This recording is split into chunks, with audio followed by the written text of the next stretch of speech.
If you read any of the habit literature, you'll see that your environment is the most important thing. Very few people talk about this though. It's always about some new book, hack, trip, tip, app, whatever, that's going to change everything for you. But you're not going to overcome your environment. Your environment should be the first and last place you go to.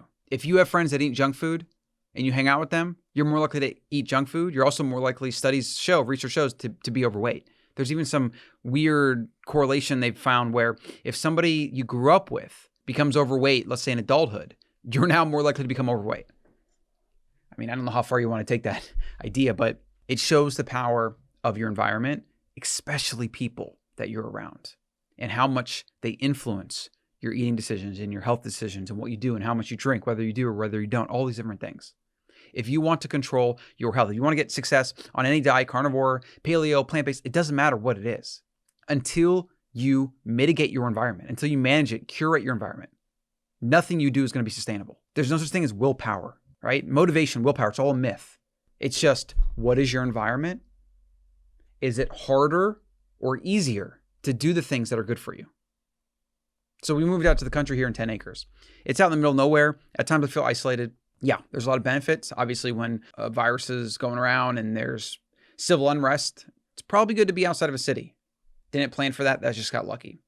But what I've been doing more is I've been forced to get outside just because we have all this space and there's trees and nature and we have a garden. I've forced myself to get outside more. I now finally adopted a daily walking habit. I have a treadmill and I also walk it outside where I take my son and I pull him in a little cart. It took months for that to even happen. It was just by accident. Something I've wanted to do. It's been on my to-do list for a while to walk an hour a day, for example. There was other things happening. I got busy and work picked back up. And so I stopped doing it. And so I put a few things in place to make it easier to do that.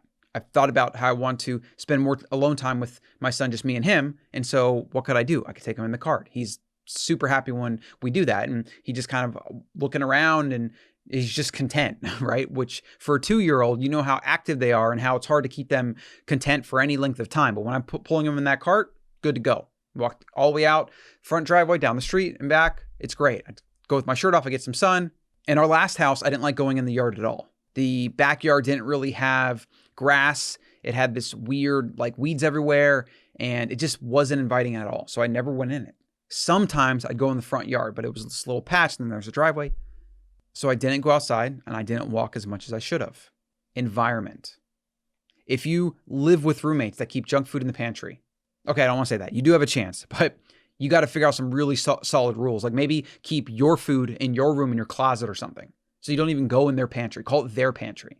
Get your own little cubby hole corner in the fridge and I don't know, lock it, mark it off, something so that it's just yours and nobody can touch it. Environment. If your coworkers or friends or whatever want to go out to eat lunch every day and you want to pack your lunch, then stop going out to eat with them. Take your lunch and eat it somewhere else. Go outside, go to a bench, a park, whatever. Environment. And fundamentally, the really big thing, if you want to attain your health goals, and I'm not even talking about financial goals here, that's a big one, and this concept applies to that exactly the same. But if you want to achieve your health goals, you have to mitigate as much as possible the effect of other people in your life. And in some cases, you have to control when you spend time with them, or at least how you spend time with them. Maybe you don't go to restaurants with them. Maybe with those people, you invite them over so that you can cook dinner at your house. Maybe you can be a positive influence on them. Most people are easily swayed by their environment and by the people in their environment. Very few people are those kind of natural born leaders where they set the precedent for how things are going to go. That's not something I can just give you advice for. Like that's a huge thing. But the more you do this, the more you can move to that leadership role where, you know, maybe in the nutrition, you're known in your circle as you don't eat that, eat this way, whatever. And you encourage others to do the same. And if they have questions, they can come to you, but you don't force it upon anybody. That, what I have found is probably the best strategy for most people that want to become independent and detached from the way society does things, at least as it relates to nutrition and food. Because there's a lot of really bad ideas around nutrition and food, and there's a lot of really bad habits and standards and norms and pressures. And yeah, I mean, if you want to be the average American's overweight and sick. Like if that's what you don't want to be, then you have to do things different. So this is about your environment and your habits. If you want to adopt a habit or kill a habit, you have to make it easy to do that. So you have to remove things or add things to your environment to make that possible. This is all the habit research, like all of it points to this. There's actually a good book on this. I think it's called Tiny Habits. I'm halfway through it, but this is what he focuses on a lot. Making habits easy to do or not do. It's the most important thing. And so you can set up your environment. Like for example, this studio right here, this table, the mic, all these things, these are set up to go every single day. I don't move this stuff at all. I haven't touched anything back there since I set it up. I haven't moved this light since I set it up. This mic I actually moved once to get a better setup, but now this is going to stay here forever. And I actually have multiple mics. So if I want to do remote shows, I don't unplug this or mess with this at all. I take my remote USB mic and I go elsewhere if I want to do a remote show, because this would disrupt the ease at which I can get into the studio, press record, and then talk to you. I've gotten it down to now where I do a video a day. That seemed like such a tall order before. And really now it's actually the editing process that is my bottleneck, because the recording part is easy. I have my notes here. I have my mic. Record, light comes on in 2 switches. This light, that light, 2 switches and it's on. It's all hooked up to cords, everything. I was doing YouTube before this, and anytime I had to set up for a shoot, I just felt that like angst, that resistance. And so I was haphazard with it. I wasn't consistent. When I converted this room in our new house to a studio, I now come in here every single day. It's easy. It's actually one of the most enjoyable things I do when I'm working actually now. But setting up for it, doing all the gear stuff, lighting and everything, and if you switch it, you might switch something else. If I move this light, I gotta move that one, right? You gotta get all the angles, everything. You have to consider all of it. That was never that enjoyable for me. This is the perfect analogy though to all of your habits, your environment, your fridge, your closet, your clothes, your shoes.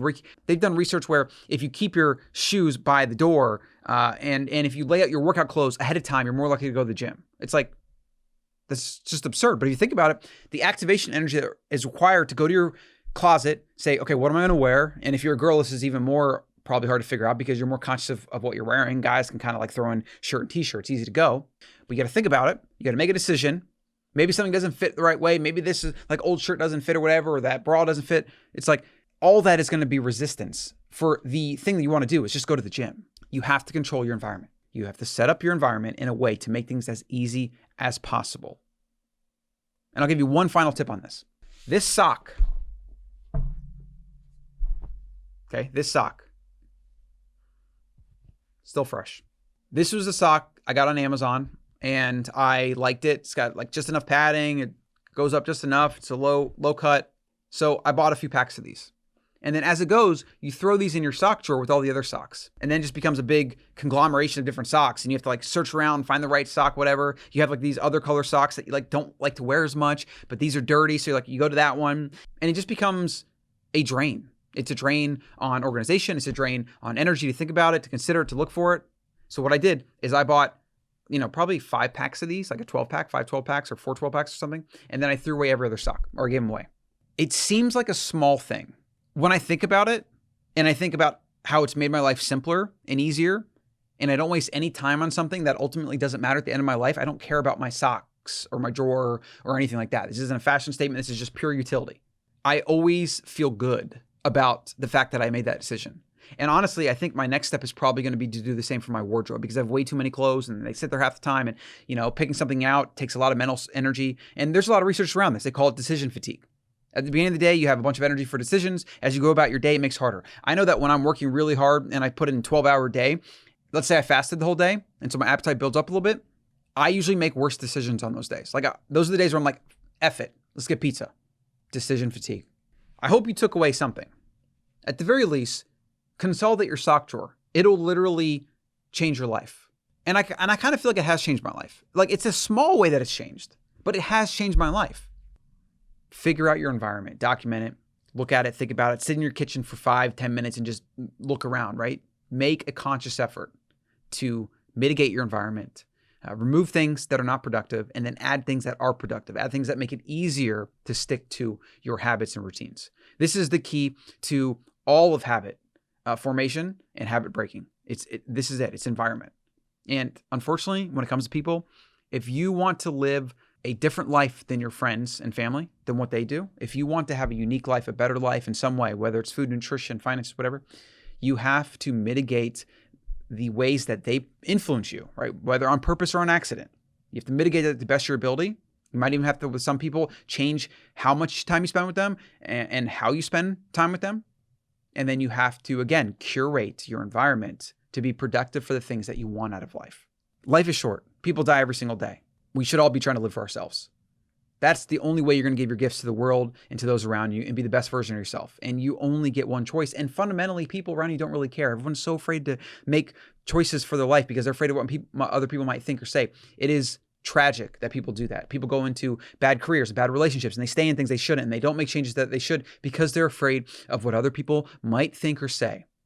It is a major mental defect in our modern world that is a byproduct of our evolutionary past. This is how humans are built. But in our modern world, we have to break free from that. Otherwise, we'll just end up being sheep, which you see, the masses.